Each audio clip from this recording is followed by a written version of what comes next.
Good morning to all of you. Welcome to my channel. आज मैं आपके लिए लेकर आई हूँ जीवनी डिक्टेशन, जिसकी स्पीड रहेगी 100 वर्ड पर मिनट, जो कि 10 मिनट का बोला जाएगा। और ये सभी एग्जाम के लिए इम्पोर्टेंट है और आप इसे ज़रूर लिखें, जीवनी डिक्टेशन। साथ ही साथ जो भी इस चैनल पर नए आए हैं वो सभी इस चैनल को सब्सक्राइब करें और साथ ही साथ नोटिफिकेशन बेल को भी प्रेस करें। नाउ डिक्टेशन स्टार्ट करते हैं। डिक्टेशन स्टार्ट होगी 5 सेकेंड बाद। स्टार्ट। कहते हैं दुनिया में अपने लिए तो सब जीते हैं, लेकिन जो अपने स्वार्थ को पीछे छोड़ दूसरों के लिए कार्य करता है वही महान कहलाता है। ऐसे व्यक्तियों का पूरा जीवन प्रेरणादायक होता है। इन्हें मरने के बाद भी लोग दिल से याद करते हैं।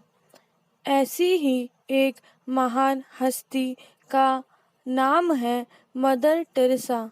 दया, निस्वार्थ भाव, प्रेम की मूर्ति मदर टेरेसा ने अपना पूरा जीवन दूसरों की सेवा में न्योछावर कर दिया। मदर टेरेसा के अंदर अपार प्रेम था, जो किसी व्यक्ति विशेष के लिए नहीं बल्कि हर उस इंसान के लिए था जो गरीब, लाचार, बीमार, जीवन में अकेला था। 18 साल की उम्र से ही नन बनकर उन्होंने अपने जीवन को एक नई दिशा दे दी। मदर टेरेसा भारत की नहीं थी, लेकिन जब वे भारत पहली बार आई तो यहाँ के लोगों से प्रेम कर बैठी और यही अपना जीवन बिताने का निर्णय लिया। उन्होंने भारत के लिए अभूतपूर्व कार्य किए। पैराचेन। मदर टेरेसा का जन्म 26 अगस्त 1910 को हुआ था। इनका नाम अग्नेस गोंझा बोयाजीजू था। इनके पिता एक व्यवसायी थे जो काफी धार्मिक भी थे। वे हमेशा अपने घर के पास वाले चर्च जाया करते थे और यीशु के अनुयायी थे। 1919 में इनकी मौत हो गई, जिसके बाद मदर टेरेसा को उनकी माता ने बड़ा किया था। पिता के जाने के बाद मदर टेरेसा के परिवार को आर्थिक परेशानी से गुजरना पड़ा, लेकिन उनकी माता ने उनको बचपन से ही मिल बांटकर खाने की शिक्षा दी। उनकी माता कहती थी, जो कुछ भी मिले उसके सबके साथ बांटकर खाओ। कोमल मन की मदर टेरेसा अपनी माँ से पूछती, वे कौन लोग हैं किनके साथ हम मिल बांट कर खाएं। तब उनकी माता कहती, कभी हमारे रिश्तेदार तो कभी लोग जिन्हें इसकी सबसे ज्यादा जरूरत है। माता की ये बात अग्नेस के कोमल मन में घर कर गई और उन्होंने इसे अपने जीवन में उतारा।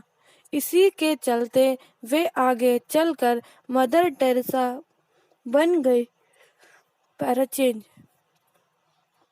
अग्नेस ने अपनी स्कूल की पढ़ाई भी पूरी की। अग्नेस मदर टेरेसा सुरीली आवाज की भी धनी थी। वे चर्च में अपनी माँ व बहन के साथ यीशु की महिमा के गाने गाया करती थी।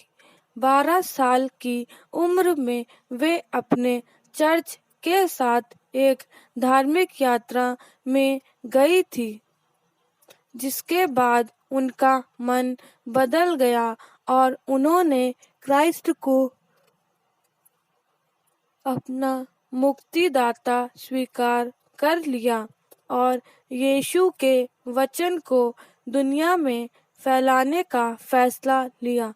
1928 में 18 साल के होने पर अग्नेस ने बपतिस्मा लिया और क्राइस्ट को अपना लिया। इसके बाद वे डबलिन में जाकर रहने लगी।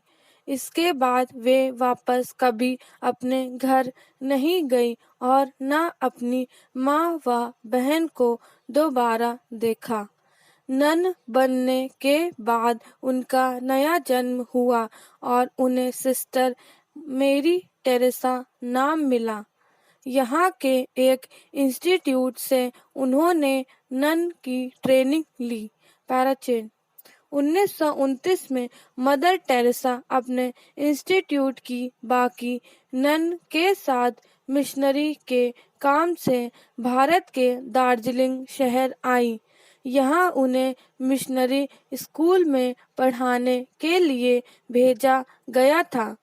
मई 1931 में उन्होंने नन के रूप में प्रतिज्ञा ली। इसके बाद उन्हें भारत के कलकत्ता शहर भेजा गया।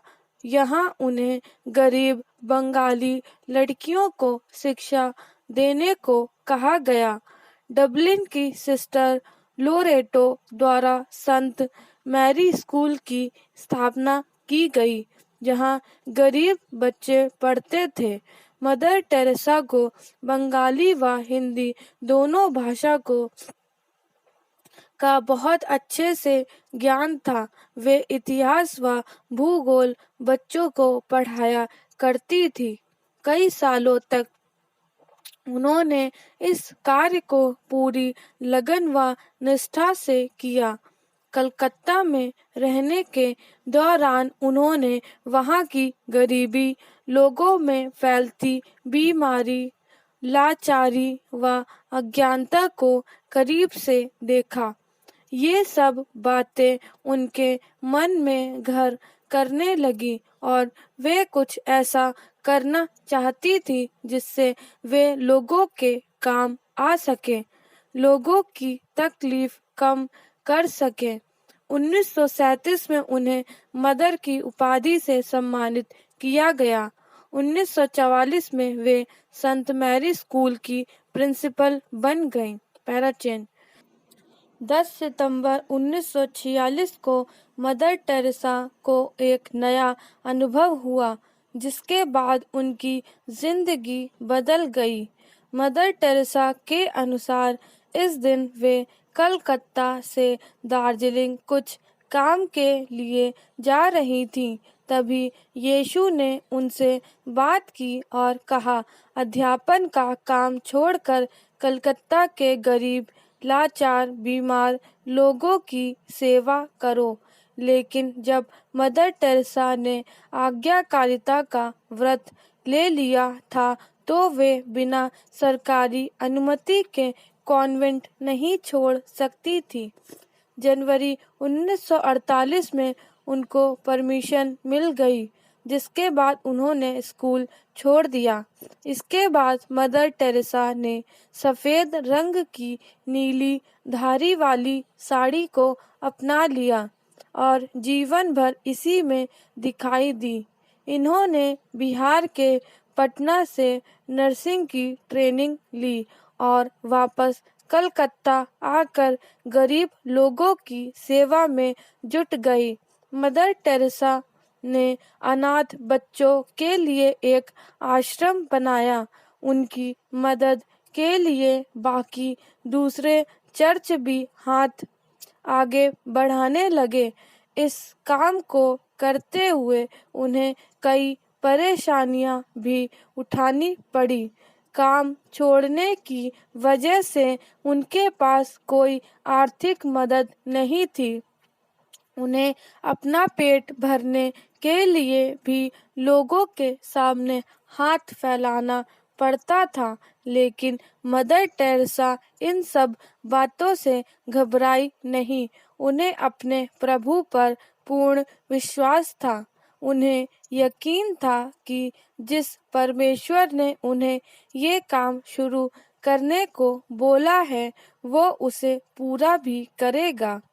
7 अक्टूबर 1950 में मदर टेरेसा के अत्यधिक प्रयास के चलते उन्हें मिशनरी ऑफ चैरिटी बनाने की परमिशन मिल गई। इस संस्था में वॉलंटियर संत मैरी स्कूल के शिक्षक ही थे, जो सेवा भाव से इस संस्था से जुड़े थे। शुरुआत में इस संस्था में सिर्फ 12 लोग कार्य किया करते थे। आज यहाँ 4000 से ज्यादा नन काम कर रही हैं। इस संस्था के द्वारा अनाथालय, नर्सिंग होम, वृद्ध आश्रम बनाए गए। मिशनरी ऑफ चैरिटी का मुख्य उद्देश्य उन लोगों की मदद करना था जिनका दुनिया में कोई नहीं है। उस समय कलकत्ता में प्लेग व कुष्ठ रोग की बीमारी अत्यधिक फैली हुई थी। मदर टेरेसा व उनकी संस्था ऐसे रोगियों की खुद सेवा किया करती थी। स्टॉप।